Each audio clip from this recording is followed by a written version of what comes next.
Bismillahirrahmanirrahim. Assalamualaikum warahmatullahi wabarakatuh. Pada hari ini saya akan menghantarkan beberapa informasi dan beberapa kajian mengenai pengembangan ternak sapi ras Madura.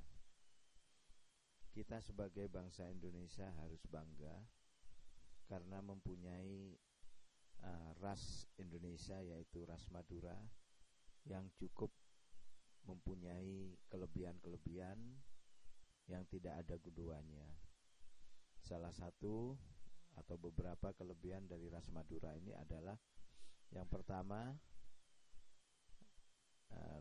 ternak ini mudah dipelihara di mana-mana, beradaptasi dengan lingkungan yang paling susah, paling kering pun dia bisa hidup. Tubuhnya cukup bagus ya, berat karkasnya cukup besar, bisa mencapai 58, bahkan ada yang 60%.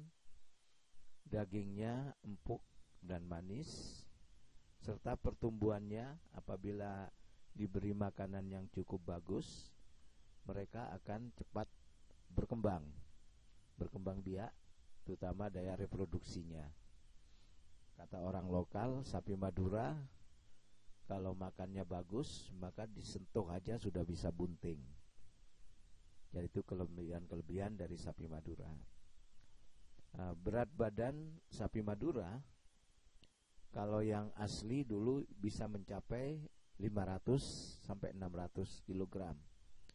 Tetapi perkembangan sekarang ini banyak sekali dia mengalami inbreeding, sehingga sapi ini lama-lama semakin kecil dan beratnya rata-rata sekitar 200-250 kg. Oleh karena itu kami sepakat ingin melakukan grading up, yaitu mengembangkan sapi ras Madura, dikembalikan ke masa jayanya, disilang-silang dengan turunan yang bagus dari sapi Madura itu sendiri, sehingga akan mendapat plasma nutfah sapi Madura yang murni dan unggul.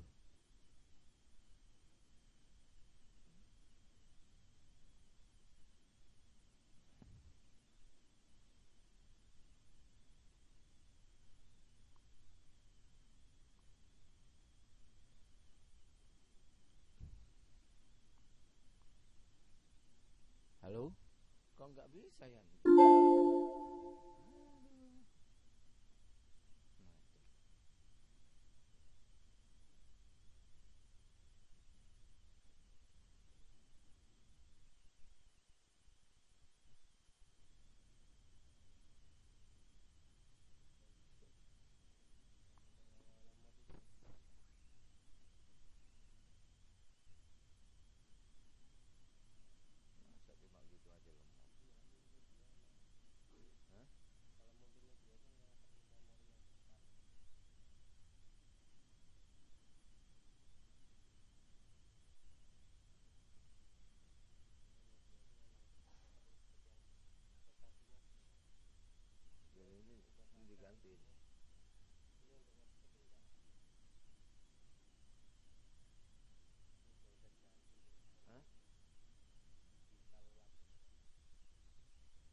Program untuk sapi ras Madura ini antara lain meliputi breeding dan fattening.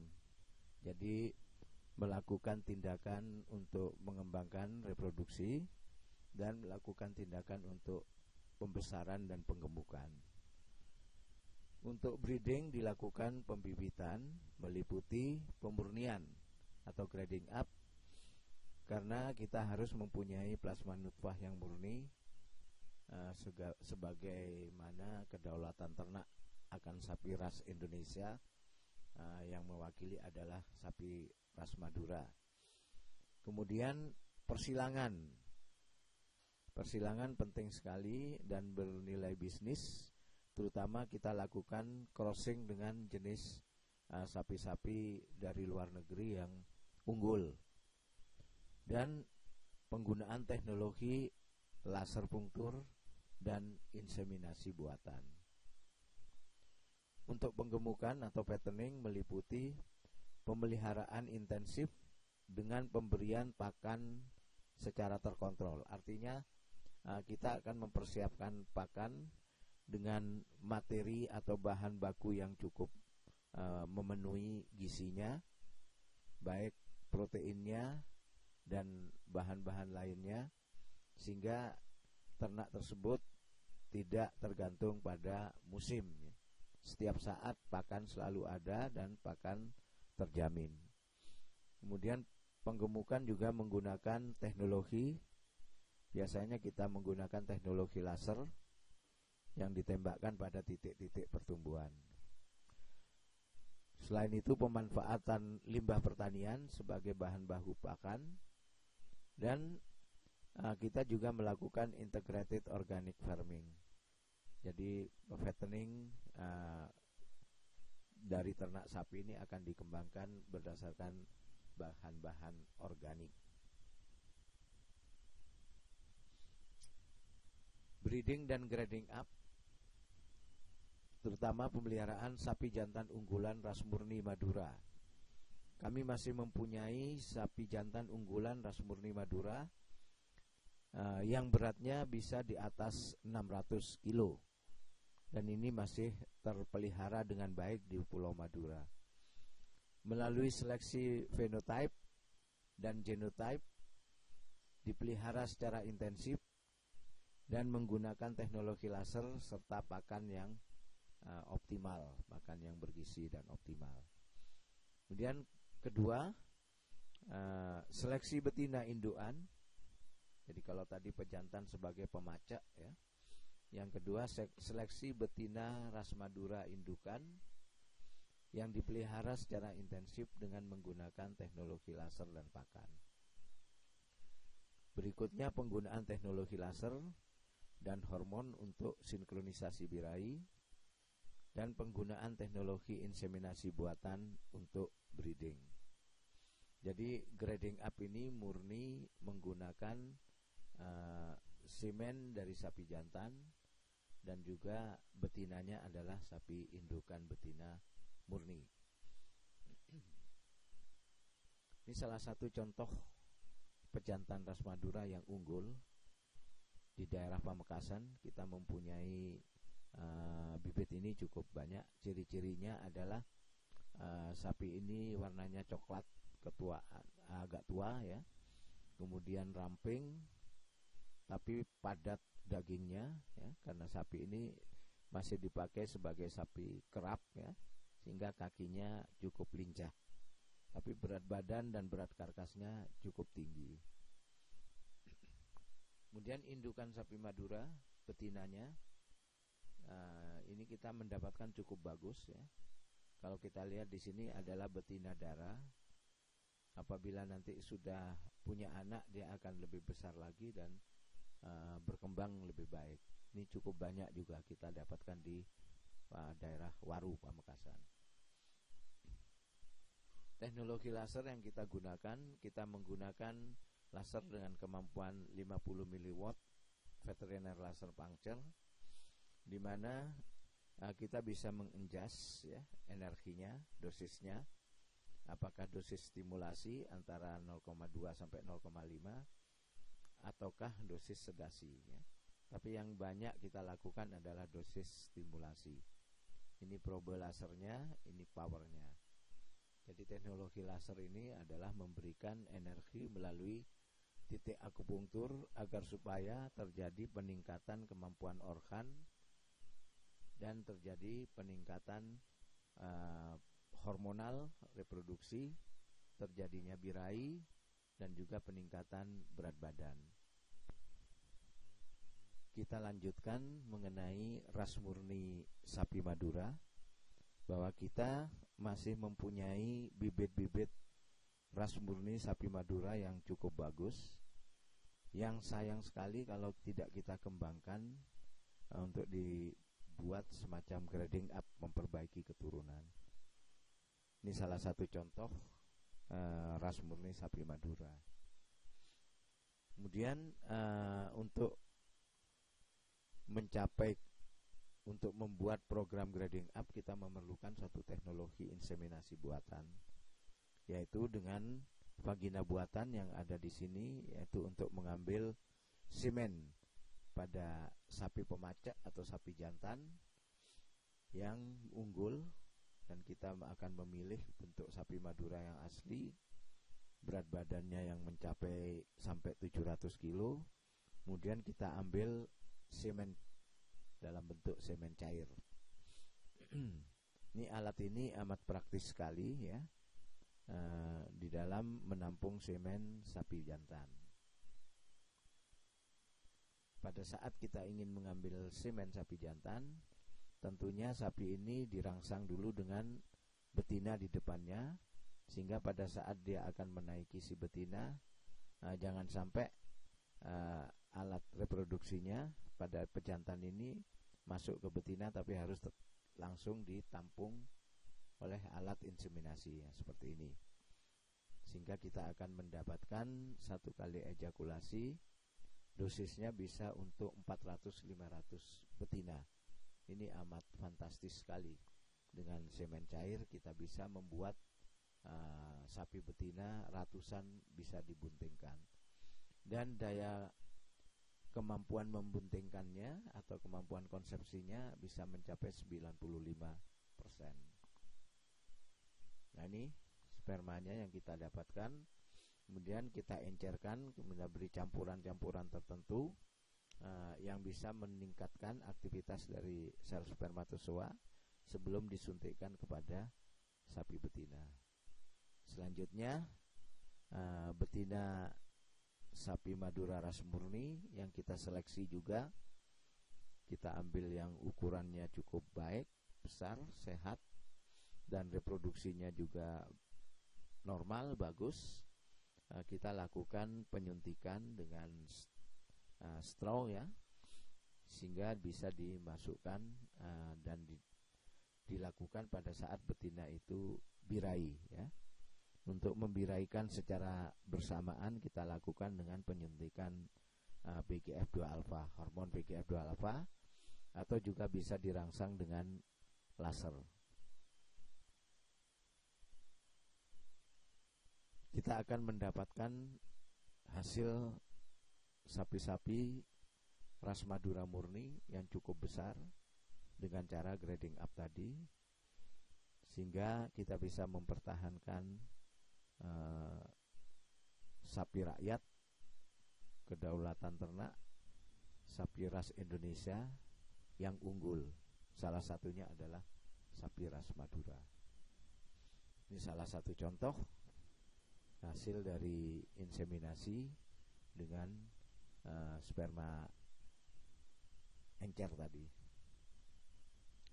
Kemudian untuk breeding dan crossing, kita bisa memberikan sperma beku jenis limusin ya. Kalau pada sapi Madura lebih bagus dalam bentuk jenis limusin. Nah, kita lihat contoh ini adalah hasil persilangan antara sapi Madura dengan limusin. Ini anaknya. Nah, untuk breeding dan crossing dengan limusin ini perlu diperhatikan bahwa sapi ini tidak bisa diternakkan lagi, karena pada turunan berikutnya sapi ini akan mandul, karena bibit yang diberikan dari luar itu bukan parent stock tapi final stock. Ini yang membuat para peternak itu banyak yang tidak mengerti. Mereka merasa dapat bentuk yang besar, kemudian diternakkan lagi, sehingga pada periode anak ketiganya terjadi kemandulan dan habislah turunannya ya. Ini yang kita harus jaga. Crossing tetap menguntungkan, bagus, tapi hasil crossing harus dijual ya, tidak bisa diternakkan kembali. Ini contoh hasil crossing yang disebut madrasin, cukup besar, dan salah satu ciri dari sapi turunan ini adalah tanduknya dan kakinya ya. Biasanya sapi-sapi ini sudah tidak bisa dibuat sapi kerap karena bentuknya lebih gendut ya dan lebih berat. Ini contoh madrasin, lihat kakinya juga besar sekali ya. Secara sebagai sapi potong dia menguntungkan, tapi tidak bisa diternakkan terus karena pada satu saat generasinya akan mandul. Ini karena bibitnya bukan parent stock tapi final stock yang diberikan. Nah, ini salah satu contoh sapi crossing Madura. Yang ini induknya. Jadi memang berbeda sekali besarnya.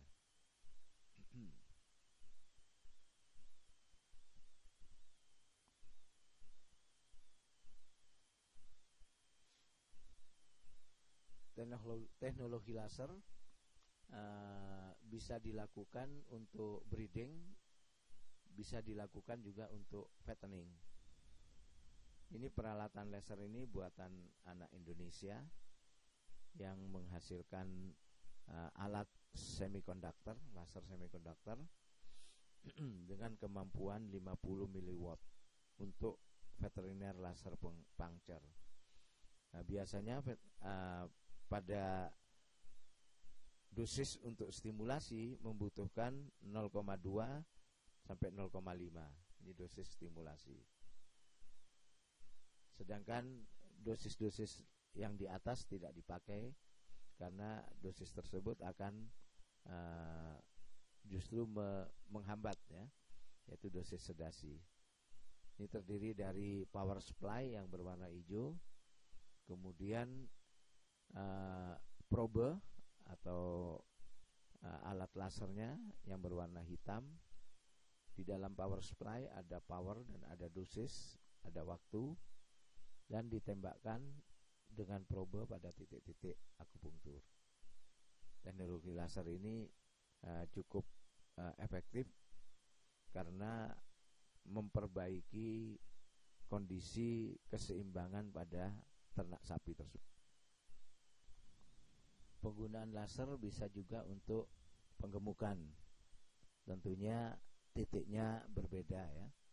Jadi kalau pada penggemukan dilakukan pada titik-titik yang berhubungan dengan metabolisme, berhubungan dengan aliran darah, yaitu titik yang mengalirkan darah, titik jantung, berhubungan dengan oksigenasi, titik paru-paru, dan titik pencernaan.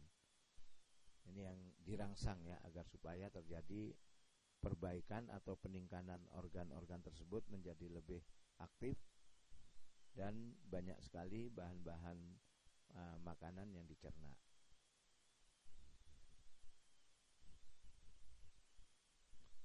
Ini kita lihat pada sapi-sapi Madura biasanya terjadi pada musim kemarau, pada saat pakan hijauan itu cukup sedikit kering sehingga banyak sekali sapi ini kurang makan ya. Jadi kondisinya kurus ya. Oleh karena itu kita lakukan teknologi laser agar supaya kondisi sapi ini baik, dan tentunya disiapkan pakan alternatif. Artinya hijauan bisa dipakai dengan bahan-bahan limbah dari pertanian yang dilakukan fermentasi atau dilakukan dengan pemberian campuran pakan yang disesuaikan dengan kondisi pakan itu menjadi lebih baik. Nah, setelah kita lakukan laser, kondisi sapi yang kurus tadi kita lihat sudah mulai padat ya, padat. Nah, ini waktunya cukup sekitar 3-4 bulan kita akan mendapatkan kondisi sapi ini lebih baik lagi. Fattening yang kita lakukan dengan mengambil sapi-sapi yang kurus ya, kemudian kita rawat dengan baik, kemudian sapi tersebut dirangsang dengan laser pada pertumbuhannya, penggemukannya. Dalam beberapa bulan akan tercapai tingkat perubahan dari sapi yang kurus menjadi lebih gemuk. Ini juga contoh laser pada sapi Madura ya. Kondisinya lebih baik untuk lebih gemuk. Ini beberapa contoh. Ini juga kita lihat tidak ada hijauan yang kita beri. Biasanya kita pakai jerami yang difermentasi, dicampur dengan tetes, ya, kemudian dimasukkan di dalam suatu tempat, ya, dibiarkan selama 7 hari, kemudian baru diberikan. Sambil sapinya dilaser, kemudian diberi pakan hasil fermentasi tersebut. Hasilnya sapi tersebut bisa gendut, ya, bisa padat seperti ini, ya. Ini adalah sapi yang cukup padat hasil laser dan pemberian pakan hasil fermentasi. Kita juga memperhatikan pada sapi-sapi pejantan yang akan dijadikan pemacak. Tentunya pemeliharaannya juga harus cukup bagus agar supaya menghasilkan sel sperma yang bagus juga. Sehingga pemeliharaan sapi-sapi pemacak ini memerlukan pakan yang baik, akan tetapi tidak mahal karena kita menggunakan dari limbah. Salah satu contoh sapi yang bisa dijadikan pemacak, beratnya hampir 700 kilo dan spermanya juga cukup baik setelah dilakukan pemeriksaan di bawah mikroskop. Untuk laser reproduksi, kita menembakkan laser itu pada titik-titik reproduksi, titik-titik yang berhubungan dengan organ reproduksi hewan tersebut, ya. Seperti yang berhubungan pada betina, berhubungan dengan ovarium, oviduct, kemudian alat kelamin eksternal, ya. Terjadinya ovulasi pada titik oviduct, kemudian pada titik birahi, yaitu titik Mingmen-nya. Begitu juga pada pejantannya juga akan lebih bagus kalau kita juga lakukan teknologi laser. Ini titik-titik untuk reproduksi. Titiknya cukup banyak, terutama pada sapi betina. Estrus point, ini adalah titik Mingmen yang bisa ditembakkan, distimulasi. Ini terdapat pada lumbal 23, interspinalis lumbal 23. Atau istilah akupunkturnya titik ini adalah GV4, Government Vessel 4. Kemudian titik-titik lainnya adalah titik ovari, berada di intertransversarius dari lumbal 23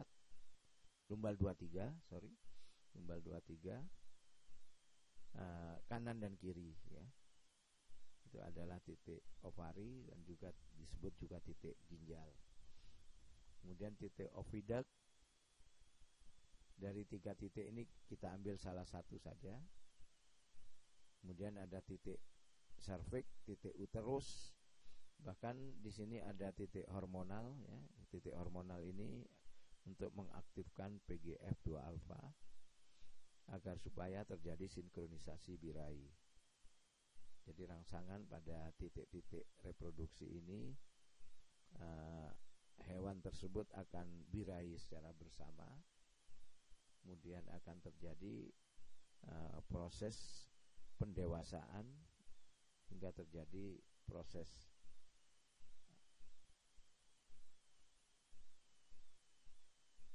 pecahnya sel telur atau yang disebut terbentuknya sel-sel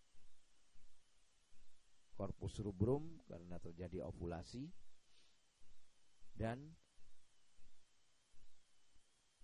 terjadi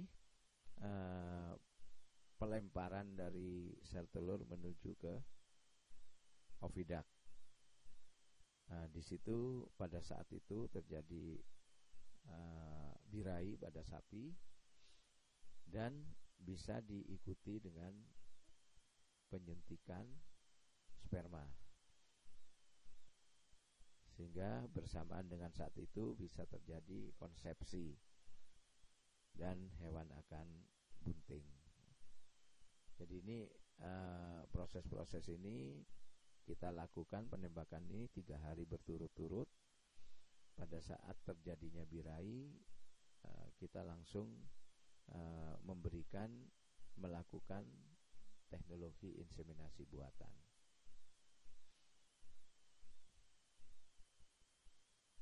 Biasanya pada waktu penembakan pada titik-titik reproduksi sapi betina, ada perubahan-perubahan yang menyolok pada vulvanya ya.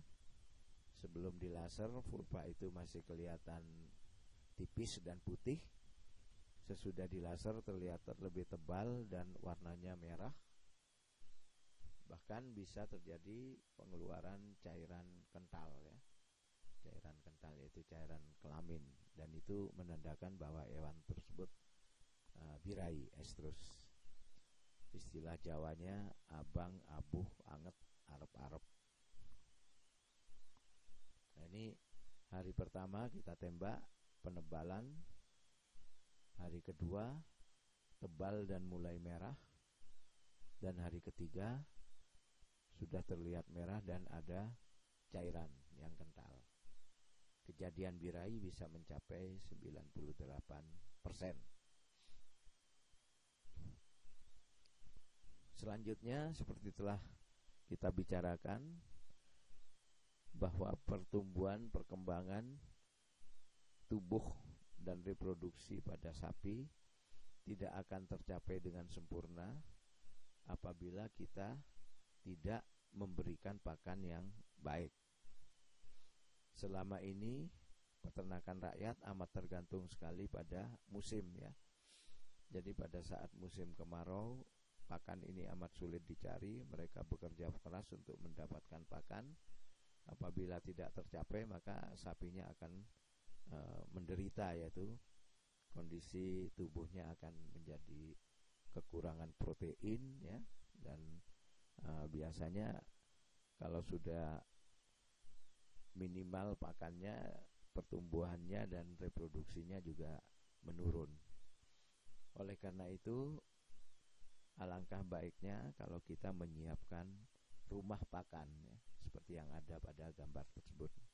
Jadi ada bangunan di mana di dalamnya akan terisi bahan-bahan pakan yang didapatkan dari limbah, dan di situ terjadi proses pembuatan pakan ternak. Nah, ini di dalam bangunan ini ada mesin-mesin untuk penghancur, mesin pemotong, mesin pencampur ya. Semuanya bisa menghasilkan bahan pakan untuk ternak. Sedangkan bahan-bahannya bisa diambil dari limbah-limbah pertanian yang nanti akan kita lihat ya satu persatu. Salah satu contoh, kita menggunakan kulit kacang ya. Kulit kacang kita hancurkan menjadi bubuk ya. Dan ini juga kita hitung nanti proteinnya, kita hitung juga gizinya, dan kita nanti campur dengan bahan-bahan lain, dan campuran itu nanti akan menghasilkan pakan yang cukup layak untuk ternak sapi tersebut. Ini salah satu contoh hasil mesin cruiser penghancur untuk kulit kacang. Kemudian hammer wheel, ini jagung, proteinnya cukup tinggi. Kita bisa pakai juga untuk bahan pakan ya, campuran bahan pakan.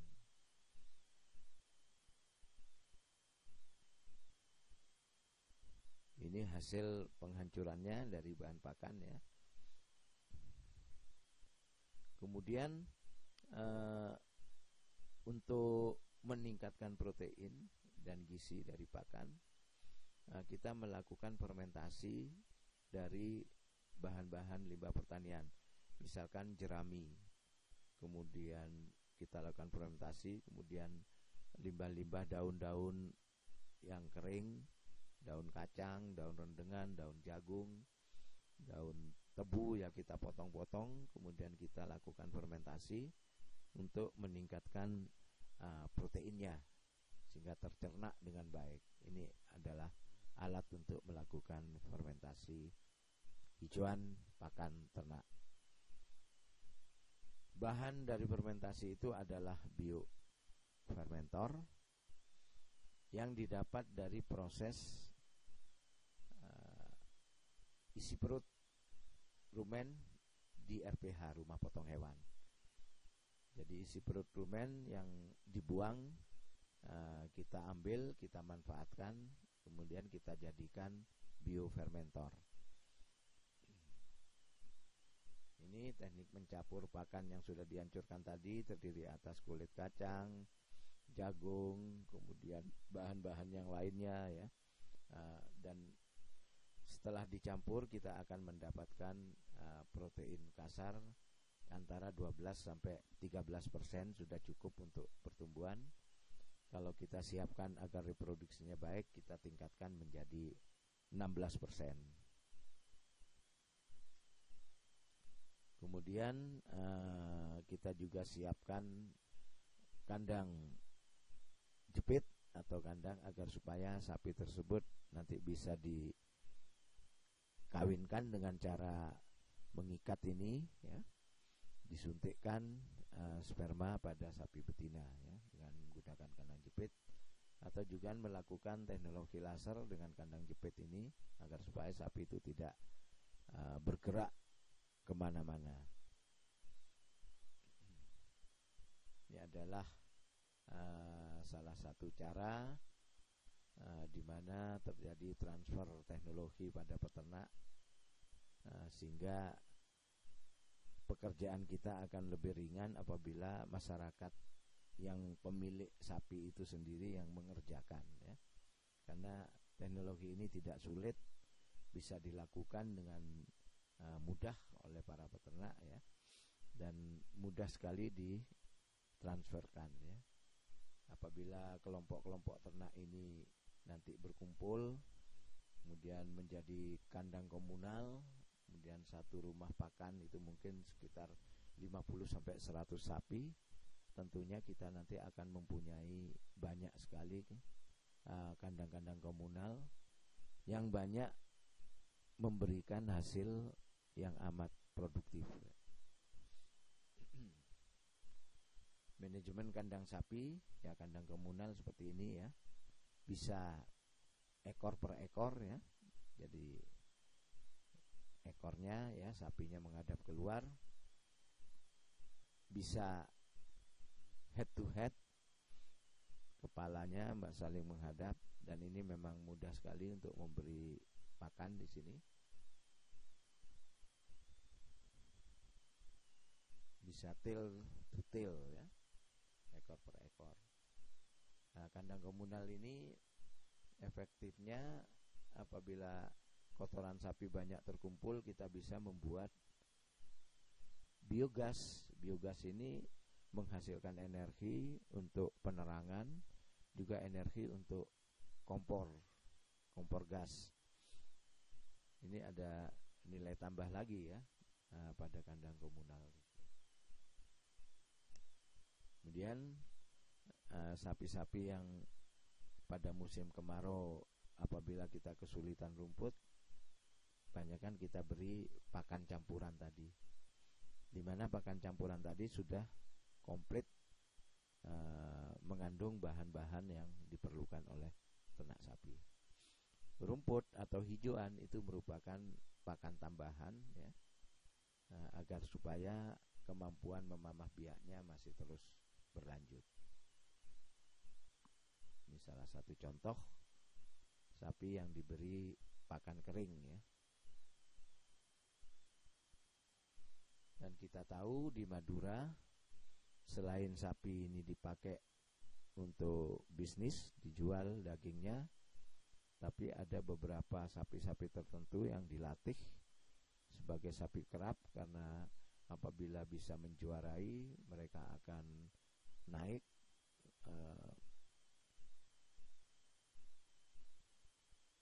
bangga, kemudian akan naik derajatnya, dan sapinya juga akan lebih mahal, yang disebut sapi kerap. Pada sapi-sapi yang cross breeding itu tidak bisa lari karena kakinya besar dan sapinya gendut.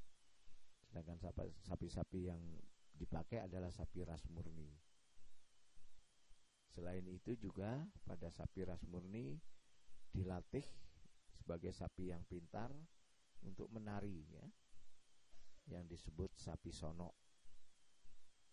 Sapi-sapi Madura ini banyak sekali hubungan keakrabannya dengan seni di Madura ya.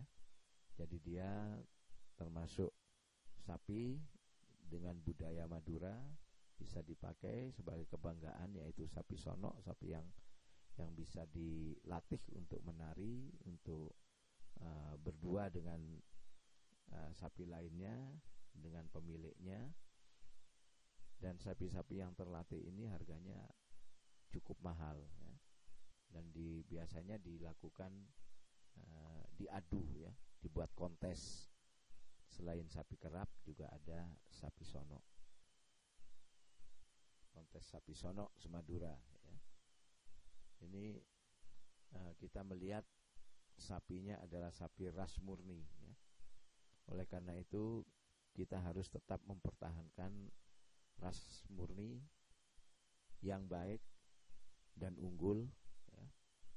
Karena sapi ras murni ini amat erat dengan budaya masyarakat Madura. Apabila kita bisa menyiapkan yang baik dan unggul, tentunya bisa juga bermanfaat sebagai produksi daging yang disukai ya, karena dia mempunyai kelebihan-kelebihan, keistimewaan yang amat tinggi. Oleh karena itu kedaulatan ternak kita terjaga, sapi jenis ras Madura kita akan lebih baik dengan cara grading up, dan sapi jenis ras Madura juga bisa di crossing dengan sapi luar dan menghasilkan produk daging yang baik untuk masyarakat Indonesia. Terima kasih, semoga sukses. Assalamualaikum warahmatullahi wabarakatuh.